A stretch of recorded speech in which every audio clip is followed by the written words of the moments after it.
আপনারা বারেবারই দেখেছেন। তো এই নিয়ে বিশদে কালকে আমার হাউসে যা বলার বলবো, আমি আলাদা করে কিছু বলছি না, দলের তরফ থেকে যা বলার বলা হবে। এই বাজেট সম্পূর্ণ ব্যর্থ budget with zero guarantee, zero warranty. আর বেঙ্গলের জন্য দাদা, বাংলাকে তো বারবার বঞ্চিত করে রেখেছে, বাংলাকে বঞ্চিত, নিপীড়িত, লাঞ্ছিত, শোষিত করে রেখেছে বিজেপি। এ তো নতুন কিছু নয়।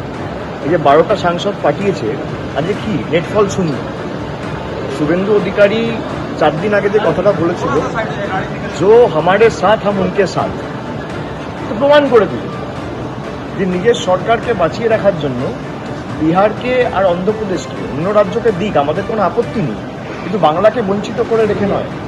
যে বাংলা স্বাধীনতা সংগ্রাম থেকে শুরু করে নবজাগরণের আন্দোলনকে পথ দেখিয়েছিল, দিশা দেখিয়েছিল সমস্ত দেশকে, সেই বাংলাকে যারা বঞ্চিত করে রাখছে, বাংলার মানুষ আবার জবাব দেবে। কি বলছেন বালুরঘাটের সাংসদ সুকান্ত মজুমদার, শুনুন।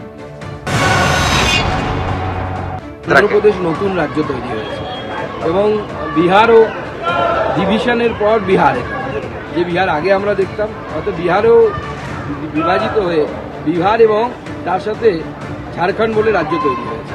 তো স্বাভাবিকভাবে এই রাজ্যগুলোর অনেকদিন ধরে ডিমান্ড ছিল, সেই ডিমান্ডগুলোকে দেওয়া হয়। তার পূর্বক্ষেত্রে যখন উন্নতি হবে, তো স্বাভাবিকভাবে তার আশেপাশের রাজ্যেও তার প্রভাব পড়তে বাধ্য, অন্ততপক্ষে ইকোনমি তাই বলে।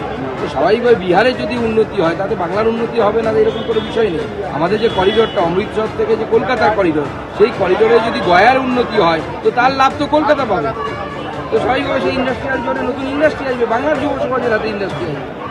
আমি মিস্টার ধনপত আগরওয়ালের কাছে এই জায়গায় যাব। খুব উল্লেখযোগ্যভাবে অভিষেক বন্দ্যোপাধ্যায় একটা কথা বললেন, শুভেন্দু অধিকারী কদিন আগেই বলেছিলেন যে হমারে সাথ হাম উনকে সাথ। তার মানে এই মুহূর্তে টিডিপি এবং জেডিইউ এদের কিন্তু সহযোগিতার ভীষণ প্রয়োজন রয়েছে বিজেপির। একক সংখ্যাগরিষ্ঠতা তারা পায়নি এবং একেবারে শুভেন্দু অধিকারীর সেই ফর্মুলা মেনেই হাত উপুড় করে দিলেন কেন্দ্রীয় অর্থমন্ত্রী। আর এবারও কিন্তু বঞ্চনার শিকার হলো পশ্চিমবঙ্গ। মিস্টার আগরওয়াল, পশ্চিমবঙ্গের বঞ্চনা হওয়ার তো যদি কেউ ভাবে সেটা ভুল, একেবারে ভুল। গোটা দেশ যদি উন্নতি করে, এই যে 8.2% যে উন্নয়ন হলো, সারা দেশে বিনিয়োগ হচ্ছে, সারা দেশের মানুষই বেনিফিটেড হচ্ছে, পশ্চিমবঙ্গ বাদ যাবে কেন? ব্যাপার হচ্ছে যে আমাদের যে দৃষ্টি, ওই দৃষ্টির মধ্যে একটা বায়াসনেস থেকে গেছে, যে আমরা মনে করি যে পশ্চিমবঙ্গ বেনিফিট। পশ্চিমবঙ্গের আজকে মমতা ব্যানার্জি মাঝে মাঝেই বলে যে আমাদের এখানকার যে average SDP growth, that is more than the GDP growth of the entire India. তার মানে যদি হয়ে থাকে, তাহলে কি পশ্চিমবঙ্গকে বঞ্চিত রাখলে কি এই জিনিসটা হতো? আজকে যত পরিকাঠামো হচ্ছে, যত রকম তিনি বলেছিলেন যে এখান থেকে, এবং কেন্দ্র স্বরাষ্ট্রমন্ত্রী 30 থেকে 35টা আসন পেলে ঢালাও উন্নতি হবে পশ্চিমবঙ্গের প্রতিশ্রুতি দিয়েছিলেন। আসন সংখ্যা 12 বলেই কি শেষ পর্যন্ত পশ্চিমবঙ্গ বঞ্চিত হলো? এটা একেবারে নয়, একদমই ঠিক। এটা একেবারে নয়।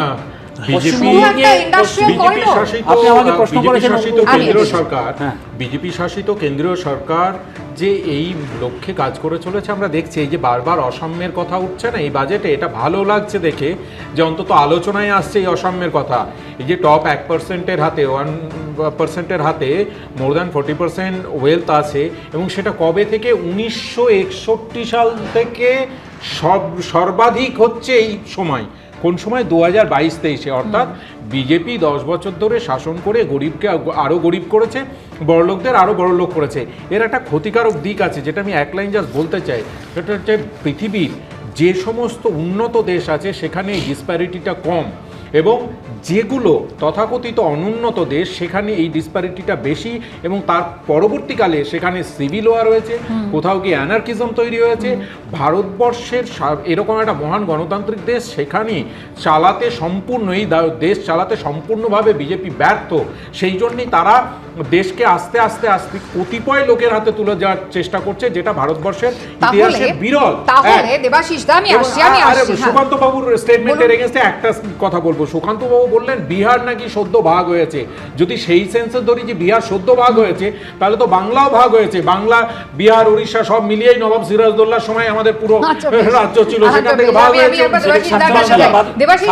গোটা দেশের উন্নয়ন হলে, গোটা দেশের অগ্রগতি হলে তার সঙ্গে পশ্চিমবঙ্গের অগ্রগতি হবে, সে তো বাকি সমস্ত রাজ্যগুলোরই হবে। তার জন্য আলাদা করে বিহার, আলাদা করে উড়িষ্যা, আর হঠাৎ করে অন্ধ্রপ্রদেশ কেন? তার মানে আর্থিক সংস্কারের কথা যদি আমরা বলি, সেটা কিন্তু কোনোভাবেই এনডিএর রাজনৈতিক স্বার্থকে বাদ দিয়ে নয়, বরং ওতপ্রোতভাবে জড়িত। না, গোটা পূর্বদের কথা বলা দেবাশিস। হয়েছে, এটা কিন্তু আসলে, পশ্চিমবঙ্গকে আলাদা বাদ দেওয়া হয়নি, কিন্তু বাজেট পূর্বদের পেশ- মধ্যে বাংলা রয়েছে। আমি আসলে মিস্টার আগরওয়াল বাজেট পেশ করবার সময় মাননীয় অর্থমন্ত্রী বললেন 9টা বিষয়কে প্রায়োরিটি দিয়ে উনি বাজেট পেশ করবেন, একদম।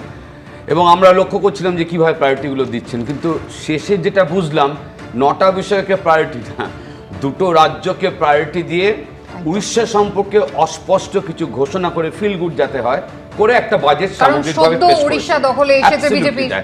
ফলে এখানে কিন্তু 29টা রাজ্য এবং ইউনিয়ন টেরিটরিজ রয়েছে, ফলে এই ফেডারেল স্ট্রাকচারে যখন বাজেট পেশ করতে হবে তখন এই ভারসাম্যটা প্রত্যাশা করে ভারতের সমস্ত অংশের মানুষ, কোনো আলাদা রিজিওনাল বায়াস না রেখে, যে সেখানে সেই সাম্যটা যেন থাকে।